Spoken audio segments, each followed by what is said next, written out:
Period শেষ হওয়ার পরে ফরজ গোসল সম্পর্কে কিছু জানতে চাই। জাহিরুল ইসলাম শওকত লিখেছেন, বাজারে গুঁড়া মেহেদি পানিতে মিশিয়ে মাথা দেওয়া যায় কিনা? ডায়মন্ডের তৈরি পণ্য বা গহনার প্রাইজে কি জাকাত আসবে?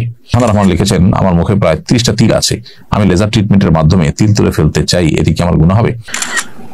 এরপরে প্রশ্ন করেছেন এসকে মুস্তাকিম ব্লগ, এর থেকে আপনি লিখেছেন, মৃত গরুর চামড়া বিক্রি করা যাবে কিনা? তাসফিয়া তাবাসসুম আপনি লিখেছেন, মায়ের সাথে বেয়াদবি করায় মা যদি সেই সন্তানকে নিজের নামের সম্পত্তি না দিয়ে অন্য সন্তানকে দেন তবে কি গুনাহ হবে? বেনামাজি স্বামীর খাবার দাবার ও সেবা যত্ন না করে তার সাথে দূরত্ব বজায় রাখলে কি গুনাহ হবে?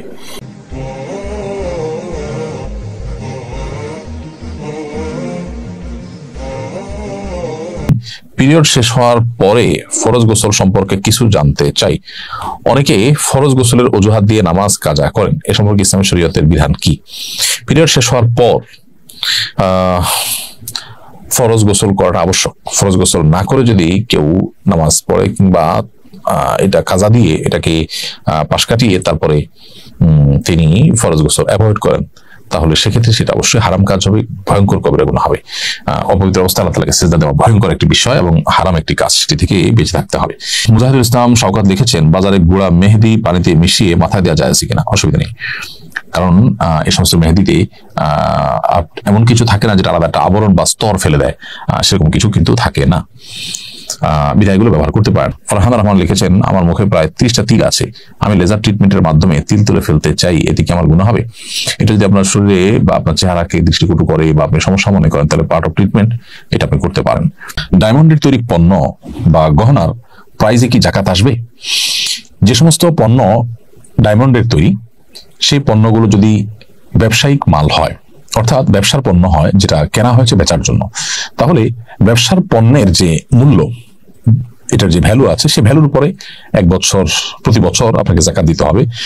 নিয়মিত মাল দোকান থেকে কমে আবার আসে, এরকম সাধারণত অন্যান্য ব্যবসা মালের ক্ষেত্রে হয়। তাহলে সেক্ষেত্রে আপনি যখন জাকাত হিসাব করবেন তখন যে সমস্ত পণ্য আছে আপনার দোকানে, গোডাউনে এবং যেখানে যেখানে আপনার আয়ত্তে বা অধীনে আছে সেগুলো হিসাব করে আপনাকে জাকাত দিতে হবে মূল্যের উপরে, যদি এটা ব্যবসায়ী পণ্য হয়। আর যদি গহনার মধ্যে ডায়মন্ড থাকে তাহলে সেক্ষেত্রে ডায়মন্ডের গহনার জাকাত দিতে হবে না, কারণ সেটা ব্যবসার পণ্য না।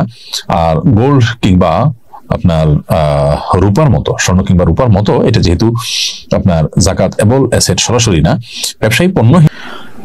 এরপরে প্রশ্ন করেছেন এসকে মুস্তাকিম ব্লগ, এর থেকে আপনি লিখেছেন, মৃত গরুর চামড়া বিক্রি করা যাবে কিনা? মৃত গরুর চামড়া তুলে যদি আলাদা করে বিক্রি করা যায় অবশ্যই সেটি জায়েজ হবে। মৃত গরুর চামড়া থেকে যদি বেনিফিটেড হতে চান, কেউ ব্যবহার করে সেটাকে প্রসেস করে ব্যবহার করতে চান, সেটাও করতে পারবেন। হ্যাঁ, মৃত গরুর গোশত খেতে পারবেন না, সেটি হারাম। অতএব চামড়া বা অন্য কোনো ভাবে সেটি থেকে যদি বেনিফিটেড হওয়ার সুযোগ থাকে সেটি কিন্তু নিষিদ্ধ বা হারাম নয়। মাঝে মধ্যে অচেনা কবুতর এসে আমার কবুতরের সাথে জোড়া বাঁধে এবং ডিম দেয়, সে ডিম থেকে বাচ্চা হয়। এখন ওই অচেনা কবুতর এবং ডিম ও বাচ্চার বিধান কি হবে? অচেনা কবুতর এসে যদি আপনার কবুতরের বাসায় এসে বাসা বাঁধে তাহলে সেটি আপনার জন্য আসলে হালাল হয়ে যাবে না, কারণ এটা আপনার কবুতর নয়, এটির মালিক অন্য কেউ। আপনার কবুতরের সাথে মিশে যদি সেই ডিম পাড়ে তো সেই ডিম আপনার হয়ে যাবে না, কারণ অন্য জনের কবুতর, অন্য মানুষের কবুতর সেখানে ডিম পেড়েছে। সো আপনার কর্তব্য হবে এখানে কে মালিক হতে পারেন আশেপাশে খোঁজ খবর নিয়ে তাদের কাছে তাদের কবুতর বা কবুতরের ডিম হস্তান্তর করা। যদি কোনোভাবে সেই মালিক কিংবা ডিমের মালিক কিংবা কবুতরের মালিক খুঁজে পাওয়ার সম্ভাবনা না থাকে, আপনি চেষ্টা করে কোনোভাবে না পান, তাহলে কোনো গরিব বা অভাবী মানুষকে আপনার ওই ডিম বা ওই কবুতরটা ওই কবুতর বা ডিমের মালিক যিনি হবেন তার তরফ থেকে আননোন সেই মালিকের তরফ থেকে আপনি দান করে দিবেন। হ্যাঁ, যদি আপনি নিজে অভাবী গরিব মানুষ হন তাহলে সেটা আপনি হারানো জিনিস যেরকম গরিব বা অভাবী হলে নিজে খেতে পারেন, ঠিক তেমনি ভাবে আপনি নিজে এটি খেতে পারবেন যদি আপনি অভাবী বা গরিব মানুষের সংজ্ঞায় পড়েন বা তাদের কাতারে পড়েন। এরপর তাসফিয়া তাবাসসুম আপনি লিখেছেন, মায়ের সাথে বেয়াদবি করায় মা যদি সেই সন্তানকে নিজের নামের সম্পত্তি না দিয়ে অন্য সন্তানকে দেন তবে কি গুনাহ হবে? বোন তাসফিয়া, কোনো মা কোনো বাবা সন্তান তাদের প্রতি বেয়াদবি করেছেন, কোনো অন্যায়াচরণ করেছেন, সেই জন্য তাদের নিজেদের সম্পদ যাতে মৃত্যুর পর সন্তান না পায় তার জন্য কোনো ব্যবস্থা করে গেলেন অথবা জীবদ্দশা বলে গেলেন, এটা সুযোগ নেই।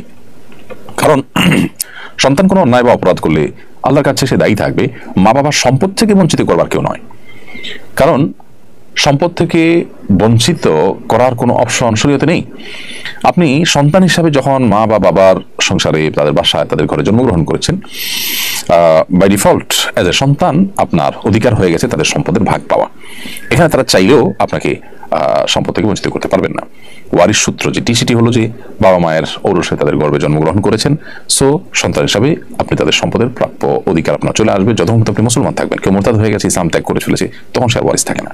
সো এখানে অনেক মা বাবা যে তেজ্যপুত্র করেন বা সন্তানকে সম্পদ থেকে বঞ্চিত করেন, এই কাজগুলো অনুচিত, অন্যায় কাজ।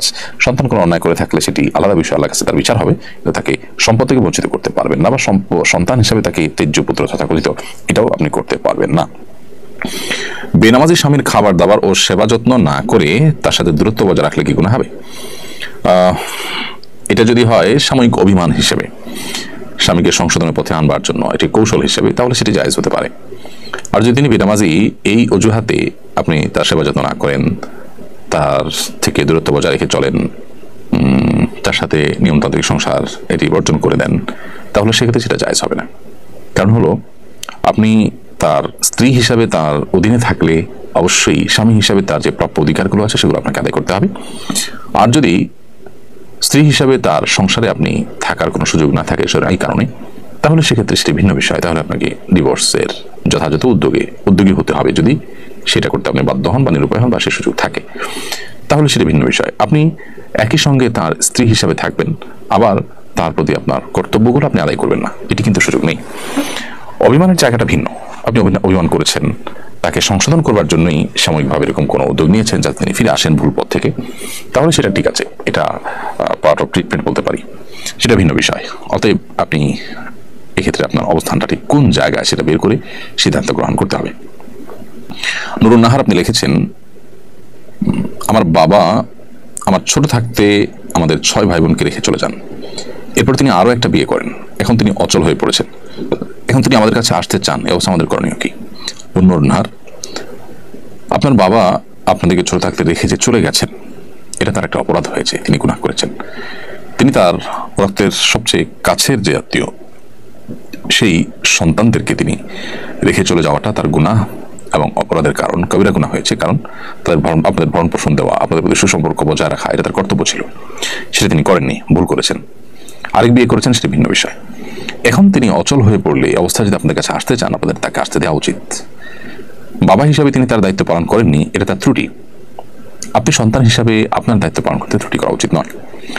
বাবা হিসাবে তিনি তার দায়িত্ব পালন করলে আপনিও করবেন, না করলে আপনি করবেন না, এটা হলো গিভ এন্ড টেকের ব্যাপার। বাবা সন্তানের সাথে সেই সম্পর্ক নয়। তিনি দিলে আপনিও দিতেন, তিনি দেন না এটা আপনি দিবেন না, এটা স্বার্থপরতার কথা। এটা কোনো বুদ্ধিমান ইমানদারের কাজ নয়, বা এটা দায়িত্বশীল মুসলমানের কাজ নয়। আপনি আপনার দায়িত্ব পালন করবেন। সবচেয়ে বড় কথা হলো আপনাকে যে জন্ম দিয়েছেন, তিনি দুনিয়া আলো দেখেছেন আপনি তার মাধ্যমে, শুধুমাত্র এই কারণেই আপনি তার কর্তব্য, তার প্রতি কর্তব্য আপনার আদায় করার চেষ্টা করা উচিত। আল্লাহ রাব্বুল আলামিন আমাদেরকে বাবা মার প্রতি যে সদাচরণ করেন নির্দেশ করেছেন, সেটা শর্ত দিয়ে বলেন না যে তারা তোমাদের হক আদায় করলে তোমরা তাদের প্রতি সদাচরণ করিও, তা বলেননি। আল্লাহ বলেছেন ওয়াবিল ওয়ালিদাইনি ইহসানা, মা বাবার প্রতি তোমরা সদাচরণ করবে। সো আমরা তাদের প্রতি সদাচরণ করার চেষ্টা করবো আমাদের সাধ্য অনুযায়ী, ইনশাআল্লাহ তাআলা। বাবা তার ছেলেকে সম্পদ থেকে বঞ্চিত করেছে, এমন অবস্থা ছেলের জন্য কি তাদের ভরণ পোষণ দেওয়া জরুরি? একই কথা প্রযোজ্য। আমরা একটু আগে যে প্রশ্ন উত্তর দিয়েছি, সেই উত্তরটি এখানে আপনি রিপ্লেস করতে পারেন, বা সেই উত্তরটি এখানে অনুসরণ করতে পারেন। অর্থাৎ বাবা ছেলেকে সম্পদ দেয়নি বা অন্যদেরকে সম্পদ ভাগ করে দিয়েছে, কারোর প্রতি জুলুম করেছেন, এটি তার বাবার অন্যায় হয়েছে, অপরাধ হয়েছে, তিনি গুনাহ করেছেন। কিন্তু বাবা বিপর্যস্ত হলে, বিপদগ্রস্ত হলে সন্তান হিসাবে তার ভরণ পোষণ দেওয়ার অপশন আসলে আপনি অবশ্যই তার ভরণ পোষণ দেওয়ার চেষ্টা করবেন। অর্থাৎ তিনি যে ভুল করেছেন একই ভুল আপনি করবেন না। রক্ত সম্পর্কীয় মানুষ হিসাবে সন্তানকে দেখভাল করা বা তার সম্পদে সন্তানের যে অধিকার আছে, দেওয়ার কর্তব্য ছিল, তিনি সেটা করেননি। এখন বাবা যদি বিপদে পড়ে যান, তাহলে সেক্ষেত্রে সেই বাবাকে ভরণ পোষণ দেওয়া আপনাদের দায়িত্ব। এই ভরণ পোষণ দেওয়াটা সম্পদের বিনিময় নয় যে তিনি আমাকে সম্পদ দিবেন তাহলে ভরণ পোষণ দেবো। সম্পদের বিনিময় যদি হয়, তাহলে যে সমস্ত বাবার কোনো সম্পদ নেই তারা কি ভরণ পোষণ পাবে না সন্তানের কাছ থেকে? তাহলে বোঝা গেল যে এই ভরণ পোষণটা, বাবা আমার খরচ খরচা দেওয়াটা, এটা কিন্তু কোনো বিনিময় নয় যে সন্তান হিসেবে বাবার সম্পদে ভাগ পাবো সেই জন্য এটা দিচ্ছি, ব্যাপারটা তা না। বাবার সম্পদ থাকুক বা না থাকুক, ভাগ পাই কিংবা না পাই, সন্তান হিসাবে বাবার প্রতি আমার কর্তব্য এটি। বাবা তার কর্তব্যে ত্রুটি করেছেন, আমি আমার কর্তব্যে ত্রুটি করব না। এটি হলো একজন আদর্শবাদী, একজন প্রকৃত মুসলমানের কাজ।